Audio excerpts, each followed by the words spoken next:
All right, friends, good morning. Good morning. Good morning to you. We are under now a big, significant kind of opportunity for storms developing here across the Missouri River Valley. We brought this to you live on OTT, on our live stream, including our Facebook Live and social media overall. Early this morning at about 3 a.m., we got that update, and about 3:20 in the morning, we were live to let you know about it well ahead of the storm system. And of course, we continue to gather data as we move through our morning newscast. I am your First Warn 5 meteorologist, Greg Bennett, Monday through Friday, mainly in the morning time frame for you, including my KC Live. And we're brought this to you, breaking this storm activity to you, the new updates very early this morning. So we are now officially under a First Warn weather day. This is due to the increased chance for severe storms to our high dense populated areas, but we're seeing a lot more instability to the atmosphere overall. I'm going to bring up where we're at right now with kind of that First Warn weather day just in general. Let me kind of pop this up and bring it over to you. This is it, our First Warn 5 kind of weather day synopsis. And let me pop that in and show you the timing here. Looking more likely between the hours of 5 p.m. and 9 p.m. this evening. That has not changed from early this morning. We are still conducive with that time frame. We are still looking at high pockets of large size hail, and I'm not talking the size of a quarter. I'm talking much larger than that, including with high wind. It's not just your standard 58 miles per hour that you need for a severe thunderstorm warning. We could be talking about winds closer to the kind of intensity of a Category 1 hurricane. And if you don't know what that is, it's about 74 mile per hour winds. We still also have an opportunity for tornado development out there. So let me show you what that kind of looks like within our forecast map. An enhanced risk was issued for us early this morning, now adding much of the metro to it, about 50% of it to be precise. This is popping in for Clay County, Platte County, Wyandotte County, Leavenworth County, and Johnson County on the Missouri side. Slight risk for the Jackson County areas. And then obviously that stretches out towards Harrisonville, Odessa, Richmond, Chillicothe. You're all a part of that slight risk zone. You could still see some very powerful storm cells in that slight risk area. And that does include even getting into the marginal risk zone off around Clinton and Sedalia as we go through the day. Let me kind of sort of bring in the rubric for you of where we're at. So just in general, to get to that severe thunderstorm warning, you need those gusts to be at 58 miles per hour or greater. You need quarter size hail at least featured on radar system. That is the minimum standard you need for a severe thunderstorm warning. So where are we in those chances? Exceptionally high today when it comes down to it, under that enhanced risk zone. Notice where we are for tornado development. We're not in the moderate threat zone. We're still in the lower end scale zone, but it is definitely not as aggressive as where we were this past weekend. I'll go into even more details actually with this kind of impact weather event here. So for wind, hail, and tornado development, I'm going to bring in a special graphic for you that shows you kind of sort of the precision of where we are with that severe weather kind of risk of those impacts. I've got tornadoes, I got wind, and I got hail. We're going to actually break it down in percentages for you. And as you can see, we've got this brown zone that looks almost like that enhanced risk area, right, that stretches down to Olathe, but it does include the Kansas City area, and it stretches right on up towards Maryville. So that's a 5% zone. It doesn't seem like a whole lot for us, right? Well, let's put that in perspective, because this past weekend on Saturday, when we had countless tornado warnings pop up towards our northern counties and several pop up towards our southern counties, that was a 10% chance for tornadoes to develop, or at least pop up the rotation and issue those tornado warnings. We're at a 5% chance. Obviously, that's less, but it doesn't rule out one or two of these storm cells providing us rotation and maybe having to issue a tornado warning. Now let's move over to the wind side, right? We've got a 15% chance there. That's the yellow zone. But you notice those black bars that stretch down from Maryville down towards maybe Platte County and Leavenworth County, kind of taper off as it moves up towards Mercer and Grundy counties. That means that in that particular area of that 15% chance is a significant wind event.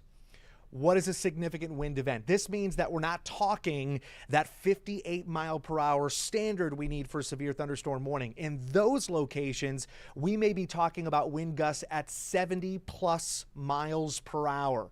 That does include portions of the metro. Then we move over to the hail. Much like what we just talked about with the wind, we've got those black bars. That is a significant threat for large size hail. This could be maybe the size of a hen egg or larger, i.e., we may be talking about a 2-inch diameter hailstone or larger. And in the red zone, it is a 30% risk of that truly occurring to the forecast. In our books as meteorologists, especially here to the Midwest, that is too high for comfort. Hence why we have issued that first warn weather day for you. Again, that is the highest risk that we can provide for you for severe storm activity from KCTV 5. It means that we could be dealing with dangerous or kind of life-threatening weather. Let me show you actually what that stands for, right? I love this explanation of what first warning you is and what a first warn weather day is. So we're going to pop that up, load that up for you, explaining first and foremost a first warn day. Just a first warn, right? This is going to be a day that is going to be very inconvenient for you. It's going to slow you down. It's going to have you changing something in your routine that may slow your kind of process through a typical day. This could be a change in temperature from being too cold in the morning to too hot in the afternoon. It may have you gathering more clothes for the day, right? This could be a normal wear and tear thunderstorm threat or rain event that's going to be more widespread. It could be wet, slick conditions on the roads, which may cause more accidents and slow you down from getting point A to point B, right? Those are good examples of what a first warn are. They're not necessarily dangerous, but they definitely slow you down from your normal kind of routine, get you off track from it. A first warn weather day, though, is completely different. This is a life-threatening, dangerous weather event. This is a severe thunderstorm opportunity with those really high winds and the hail that's large enough to do significant damage that may lie you in the hospital because of it maybe impacting you somewhere on your body. Obviously, you know, your head being one of the main concerns there. A tornado opportunity. If we get into the winter side, blizzard events, extreme cold conditions that can be life-threatening, or maybe frostbite that could be ensued in, you know, less than a half an hour. That's the kind of stuff that would issue a first warn weather day. That is a life-threatening, dangerous situation. And what we have today is that kind of threat with this enhanced risk for severe storm activity overall. Again, I'm going to bring up that enhanced risk zone. There it is, again, off around Johnson County, Wyandotte, Leavenworth, Platte counties, and even Clay County going to be a part of that within the metro itself. Slight risk around the Johnson County area, dropping down towards Harrisonville, Ray County near Richmond, and so on and so forth. You can see that the green zone being the lower scale of our marginal risk. This is not the only days that we're monitoring, but I do want to go ahead and discuss where we are with what these storms may look like as we move forward in time. Now, with that being said, I need to reiterate that when we pull up this future forecast model, this is not the end-all be-all forecast. This is not exactly what's going to happen at that exact time, but it does give us a rough idea of timing and intensity. It helps us in finding a way to organize ourselves as a community and get ready with a plan that's going to create more of a safety thing for all of us across the Kansas City area and the Missouri River Valley as a whole, right? We want to make sure that you stay safe, so we want to show you this information, and you decide accordingly what you should do for yourself and your family with this information. We can make obvious opinions and suggestions as meteorologists, but obviously it's all up on you. So let's go ahead and bring up that future forecast model run for you. And I'm going to pop this up right now. Okay, here we go. So this is, again, just one of our models. This is what we call the high resolution model run. And this one indicates that we have a warm front around the area that may provide a few showers, which is what has been indicated throughout the morning, mainly towards our western counties. Nothing crazy. We saw some moderate shower activity. There could have been a rumble of thunder out there, but nothing too aggressive. That would be more of just a nuisance wet weather pattern. It should dry out as we move through the late morning time frame, and we increase temperature. As we make it into the afternoon, we should see high temperatures today of 80 degrees or higher. And then we're talking about a strong southerly flow. So warm, moist air developing out of the south and tracking up into our area and into this storm system. This means that we're starting to add more potential energy to the atmosphere, and we begin to more destabilize the atmosphere at the same time by adding more of this warm air lift and moisture content. That's what's happening throughout the entirety of our afternoon. Gusts could actually get up to 35 miles per hour, all ahead of the front that comes through. And there we go. Let me actually backtrack that. There's around 5:30 to 6 o'clock at night. You can see one pink storm cell after another along this line just to the west. It looks like it pulsates for us, kind of getting weakened as it comes through the area and then redevelops as it gets closer to the metro. Look at those storms, friends. Look at them popping up around Jefferson County, Douglas County, Leavenworth County, Nodway County, up around Maryville. Remember, this is not the end-all be-all. This is not necessarily exactly where these storms are going to land, but it's a good idea of where they could land as we get to this time frame into the evening. Moving forward towards 7 p.m., see how they get a little bit more intense around those counties. Progressing on into 8 p.m. now. Seems to break down a little bit, but look at that off around Johnson County, Wyandotte County, those storm cells starting to repopulate the area. Ottawa moving up towards Bethany, a good indication that we could be seeing severe weather in those locations. Remember, the tornado threat is not the biggest threat we have today, though we could still see a spin up. It is still something that we're going to monitor and track very closely for you, but our main concern is going to be large size hail and exceptionally damaging wind. This is going to be more than an excess of 58 miles per hour. It'll be closer to the 70-mile-an-hour winds, especially in the enhanced risk zones, and that's where we have Olathe. That's where we have Wyandotte County. That's where we have Leavenworth County, Platte County, and moving over towards Clay County. So these counties really want to be on alert. And of course, all the counties to the north and west of the metro should be on high alert as these storms begin to develop and start to transition from basically the northwest to the southeast. We should be done with these storms by about 11 o'clock at night. That's the first round of wet weather for us. That's the first round. The next round comes in for our Wednesday forecast. Much more isolated, but there's still a marginal threat for severe weather during that time frame. We're still looking at more of a standard severe thunderstorm warning, 50, 60 mile an hour winds, maybe quarter size hail, slightly larger than that. That'll be something that we track closely for you. And it becomes more of a broader, widespread opportunity moving forward into our Thursday forecast, which has us concerned about rainfall totals. And I'm just going to put in a broad map for you to give you perspective on what kind of rainfall we could see as we move forward here. I'm going to cut over to our actual graphic.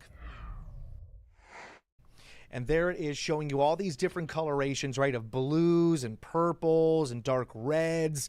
So what does that kind of sort of mean? I mean, you see the rubric there, but it is kind of small. So we're just going to kind of broad brush this for you just to give you an idea of what we're looking at.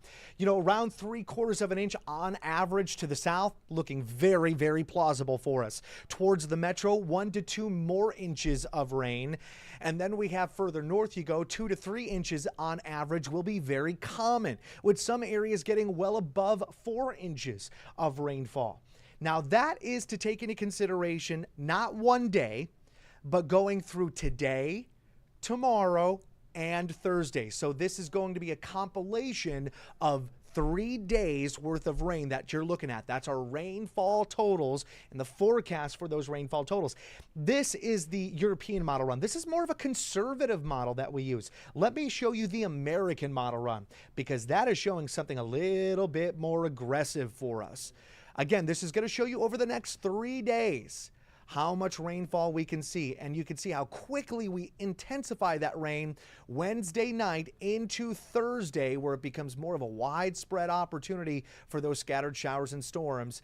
Now we could be talking 3.5 inches of rainfall around the metro, 4+ inches of rain in certain areas from St. Joe to Cameron.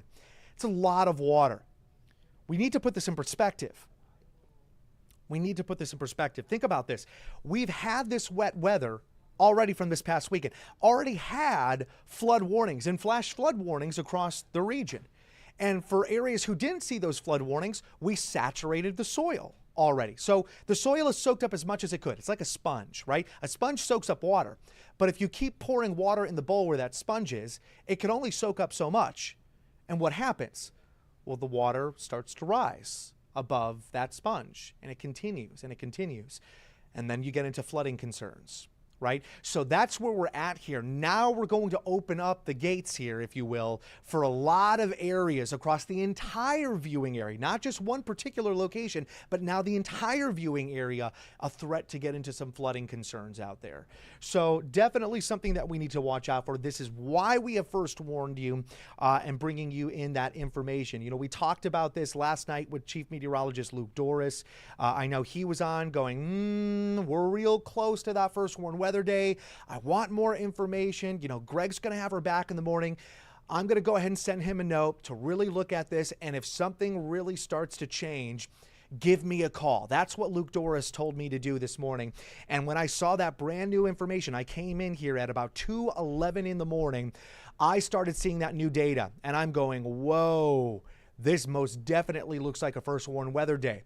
I continued to look at more data all the way up to about 2:30, 2:40 in the morning. Then I gave the call to Luke Doris. We chit-chatted for about 5 minutes on the phone. He said, oh yeah, go ahead and sound the alarm on that. Get a hold of the producers and let them know. And then our executive producer got a hold of the rest of the entire KCTV 5 team to let them know we are going first warn weather day and that the entire team needs to be ready for this so we can give you vital information throughout this inclement weather threat. That's how we get ready for you. There you go. That's exactly how it went down for this morning. We just want to give you that raw information, you know, a raw look at it. With that being said, I'm going to pop up and check out some of the comments that we've got over here. We've got a lot of people talking about, you know, they don't want any tornadoes around the area. Please bring those, send those back. We don't want those. Listen, friends, I cannot rule that out for today.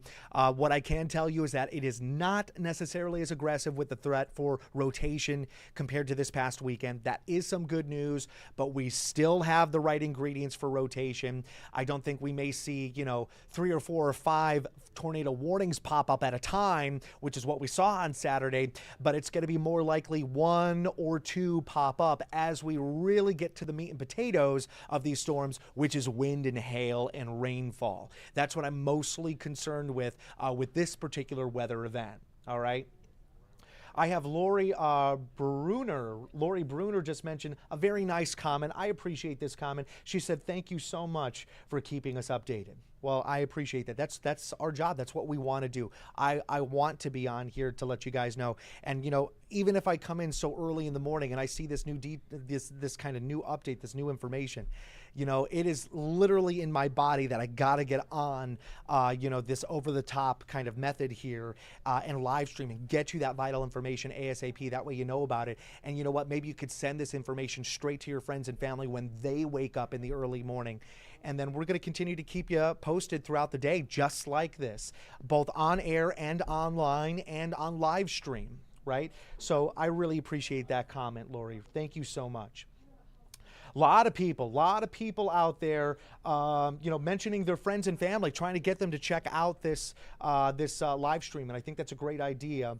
Teresa says it already is raining in St. Joe close to the river. Yes, we do have showers. This is due to a warm front that's out there that we're coming through, and it's going to lift through the area. I don't see us getting into a lot of rain across the region. You're just one of the chosen few that are getting it. It started in Atchison, a little bit of Jefferson County out there. I do anticipate maybe a little bit around Wyandotte, some tads around the river near Leavenworth County to Platte County as we go through the morning, but it shouldn't be a whole lot, shouldn't be detrimental to the forecast.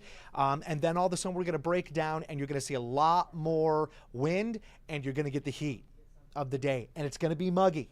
It's going to be very kind of muggy and sticky out there. That's that warm, moist air developing in out of the south for us, even with that breezy kind of condition. And that'll just tell you how much juice is kind of in the atmosphere. And all we need is that mixing mechanism to occur. And that's going to bring in the dry line and the low pressure system that's out west. So yeah, kind of signs of what's to come here. Let's see. We got some rain in Gardner, says Amy. Yep, there you go. A little bit of shower activity out there. Taylor Schaefer says Kearney and Liberty area tonight. Looks like we might be right on the edge. Correct. Remember, the storm activity that I show you in our future forecast, it's not necessarily the end-all be-all. So when we're talking, Taylor, just to you, when we're talking, maybe you're on that edge of Kearney and the Liberty kind of area, I would be ready for this to be smack dab over your house, just as a precaution. It may not even impact you. That may not have, it may split, and you may see this move well off to the north, maybe getting into the Cameron area rather than Liberty, or maybe getting into the Kearney region. But when you're that close to a forecast model, I think it's well worthwhile to think about that plan for this morning. Make sure that you're just ready for it. And there are certain things that you can do, right? A perfect example is, all right, do I have any outdoor patio furniture? Do I have any outdoor toys that my kids have left on the backyard or the front yard of the porch? Maybe I should bring that stuff in. That's a good idea because the wind is going to whip up and it could be so strong that those could be lifted up into the air and those could be our new projectiles. And the last thing I want is my patio chair to come through my window. That's a terrible idea, right? So bring that stuff indoors, right? Bring it into, the garage or something where you've got a little bit of space. Okay, how about the car? Do I have space to put the vehicle in the garage? I typically maybe leave it out in the driveway because it's just more convenient for me to leave the house. But in this particular situation, yeah, put it in the garage. It's going to be a good idea to do that. After that, check out around your property. Check out the trees. Do you have time to maybe cut some of the branches? Most people don't. I completely understand that. I too don't have time to do it. But check out those trees. Check out those branches. Does maybe one or two of those branches look like they might come down during a 60-mile-an-hour wind? And just have that in the back of your head. Okay, I might lose that branch. I might lose that branch. I could have that branch hit the power line and I could lose power on my neighborhood. All right, I want to be ready for power outages, and I want to be ready for maybe a crash from my trees because one of those branches could come down. Maybe you've got a sickly kind of tree and you don't think it's going to last during a gust at 70 miles an hour. Well, be prepared for that as well. Go and know that you may want to go to the most interior, structured, fortified area of your home. That might be a basement. That might be an interior hallway or a closet, and that might be the safest location for you to ride out these storms, which should be in and out of the area overall pretty quick, since we're talking about a 5-hour time span from one end of the viewing area to the other. It should not be within a particular location or a county for more than about 30 to 45 minutes at a time, and hopefully that will continue to hold in our forecast models as we move forward in time. That too can change. Remember, the weather changes instantly. It's something that we're going to continue to track for you. But again, these are ideas. These are things of organizing yourself and being ready and prepared for those storms. Do I have a go bag? Do I have extra batteries? Do I have a flashlight? Do I have a first aid kit? Do I have all my important documents in that go bag just in case it really gets bad and I could have that stuff very close to me at all times? Do I have an extra battery for my cell phone? Is my cell phone fully charged? Do I have a little bit of non-perishable food items? Do I have some water? Just in case things get really, really bad. These are the things that you can put in that go bag. And those are the things that we talk about, right? So there you go. That's where we're at right now with the update to our forecast model run. I'm going to pop up one more time the severe weather impact for you just to show you where we're at. Again, friends, we are under a first warn weather day. This is the heightened risk kind of scenario for us at KCTV 5, where we could see life-threatening or dangerous weather impact the Missouri River Valley. And of course, that means the Kansas City Metro. An enhanced risk of severe storm activity is now populating our area, and we're watching out, more prone for damaging wind and hail. But the tornado threat, an isolated event or two, cannot be ruled out. It's not as aggressive as where we were on Saturday for tornado development, but it is most definitely not a 0% chance.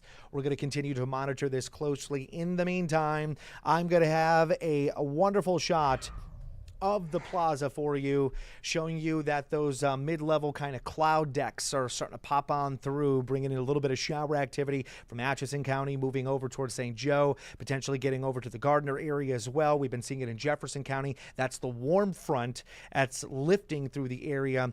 And then as we move on into the evening, we're going to get a combination of a dry line, the warm front, the low pressure system, i.e., kind of that triple point that we discussed from previous severe weather impacts that we had this past weekend. So I want you to be on heightened alert, but listen, do not worry about it. We've got your back on this. We're getting you planned. We're getting you prepped. We're getting you organized, however you want to take it. You are going to be safe. You're going to be in good hands with KCTV 5 and the First Warn 5 weather team. We have got your back.